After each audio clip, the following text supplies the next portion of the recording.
Hello everyone. So today in this video I want to talk about chatbots. So basically in AI, chatbots are a very big thing. Okay, so what I want to talk about is like the entire discussion on chatbot and what are the things that we do in AI, deep learning, machine learning, and all those things. And let's say if you're someone who is actually willing to start with chatbots, then what are the things that you should be looking at? Okay, so in AI or in deep learning, as we say, chatbots are basically, no, I'm not going into the theoretical aspect of it. I'm going to basically go into the practical aspect. So chatbots basically you can say are divided on the basis of functionality. That is, or let's say how, or let's say capability, how capable they are. Okay, capability. Okay, so one will be very very simple, then there will be some levels in between, and then there will be the most advanced chatbots. Okay, now for example, if you are a YouTuber, you will know that you sometimes need to talk to let's say, YPP, YouTube partnership program. Okay, the ones who are earning from YouTube. So here the chatbot, mostly, they give a chat option for people to talk, and I can almost guarantee that in the start, most of these are just chat bots and not real person. Even though they say these are just real people, I think personally these are not real people, these are chatbots. Okay, so this will be the most advanced type of chatbot. Let's start with the most simplest one. The most simplest one are the ones, where you have something like a if else type. They will try to find out, if let's say you give a particular sentence. Okay, what they will do is they will have some kind of let's say question answer type. Okay, so if say the question one has answer one, okay, question one has answer one, then question two has answer two, question three has answer three, and so on and so forth. So what they will do is when you give a sentence or ask something from a chatbot, it will try to find which one of these question is most similar. Let's say you gave q, small q. So is small q very close to very close to q1, or it is q2 or q3, or so on and so forth. If say closest, okay, q with all of capital Q's, and whatever it is, the answer of that will be given. So if let's say q is closest to q1, then a1 will be printed. So this is like an elf if else. Then otherwise else if it is closest to, let's say, yeah, let's have q1, if q2, whatever it is. Okay, so based on this if and else condition, these particular answers will be given. So this is the simplest form. Okay, now for finding similarity, you can use anything. You can use a cosine distance, or you can use something like a neural network. Okay, you can use anything. I have done this particular one, I have done in on my channel. You can go and look. This particular one is also easy. So basically you have hard coded answers. Okay, hard coded answers. You might have seen so many on the restaurants. Okay, this thing they do, they already have sometimes what they do is just give you the questions. They don't even let you ask a question. They will not be able to type anything. It's just choose this or that. These are just basically, for example, this is an app. Okay, for example, this is an app, right? Let me make some space over here. For example, this is an app, and the first line only they'll give you some questions. For example, this is a restaurant app. Okay, so they will say menu, okay, timings, or let's say free table or not, if the table is free or not. So let's say you click on timing, then it is feeded inside what is the timing. So it will get timing is let's say 9 to 5, whatever it is. Okay, then let's say on the second part, again these three questions will be there.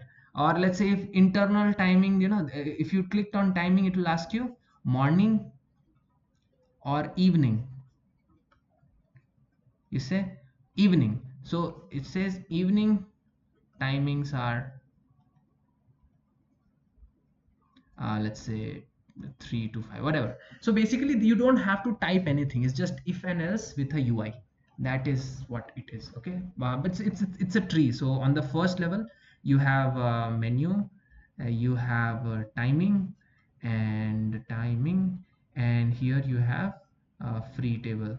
So let's say you clicked on this, then it will again go over here. Okay, it will say even morning or evening. So this is how it happens. Okay, so these are the simplest form of chatbots. One chatbot is something like more human like. So what is one of the differences? This is more mechanical and this is the most human like. So the simplest chatbots are what? They are mostly mechanical. Simplest chatbots are mechanical. Okay, simplest chatbots are mechanical. However, the advanced ones are more human like. Okay, and the humanness increases down this path. Okay, so I have made videos on between this. Okay, I'll say intermediate. The intermediate ones are the ones that are let's say Dialog GPT. It uses a GPT, which means it is generative, but at the same time, it does not have like it cannot it's just like talking to a normal chatbot that cannot have a context. It's not Chat GPT, right? It's Dialog GPT. What it does is basically it is already pre-trained. So you give a particular prompt, it will give an answer. This answer is totally generated. It's not there in its data set. No problems. Then you give another prompt, this prompt, and it will give another answer. Let's say this one was a1, and this was a2. A2 does not have any idea about a1. It does not know any about a1 or q1. It only has q2. Okay, q2 to a2. However, in the first case, these were mappings. Okay, so whenever the closest function was q2, the answer was always a2. But here sometimes it can be a version of a2. It can be a3 also, which is almost the same thing or a little bit different, but it is a good answer for q2. I hope you are able to understand. Okay, so this is intermediate like. Example is dialog. I think even Rasa or all those things which I have never used it, but I mean I have seen what they are, I have seen how powerful they are, but I don't consider, because at the end of the day they were mostly at the time I tried they were using LSTM. They're not that good, okay? So these are the things. Now you can give context, you can convert it into a chat like. You can give context, but it will not perform as good as the advanced ones. Advanced ones, generally I think they are basically LLMs. Example, world famous ChatGPT. This is what? A chatbot, right? It says Chat GPT. It's a chatbot. But what is the best part? They have context. They know what conversation has happened in the past, and due to that, they are able to, let's say, if this is the conversation that is going on. Okay, this is the conversation, and this is the present question that the user has asked, and this question refers to, let's say, this particular answer. Okay, then also it will be able to figure this out, this particular relation, and then give over here. Now I have not done this LLM question, type of chatbot, and I'll tell you why. Because I have not covered attention. I already said this in another video. Attention, after that is transformers, then you will have some GPTs, decoder only, and after that you will have something like a Chat GPT LLM. Okay, LLM, large language models. So I need to first cover attention, then transformer, then basic GPTs, and then Chat GPT.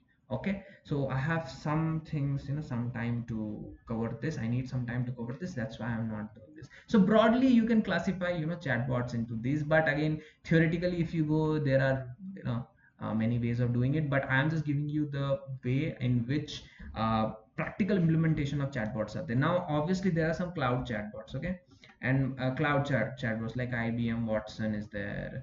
Some, I know, better versions will be, let's say, Amazon Lex and all those things. Amazon Lex, I'm sure Google has some version of it which I don't remember right now, but doesn't matter. Okay, most of these don't even require you to code anything. Okay, they will basically take a context, and they will use this particular context to make a chatbot. Let's say this is all the information about your restaurant. You are making a chatbot for a restaurant. This is in a particular text file. You give all the information, and that information will be used, and you can what to say, make a chatbot out of it. So there are so many things that can be done. Okay, so yeah, please keep asking your questions. Please keep asking, giving some good topics on which I can create videos. There's also super thanks, below the video there is three dots. On the three dots you can go and put thanks. You basically give me money, and that money will be used for equipments right now. Okay, so yeah, I do need equipments. So I hope you are able to understand what I'm trying to say as far as my tutorials are concerned, what I'm teaching in AI is concerned, and all those things. If you like the video, please like the video and subscribe. Thank you very much, and bye.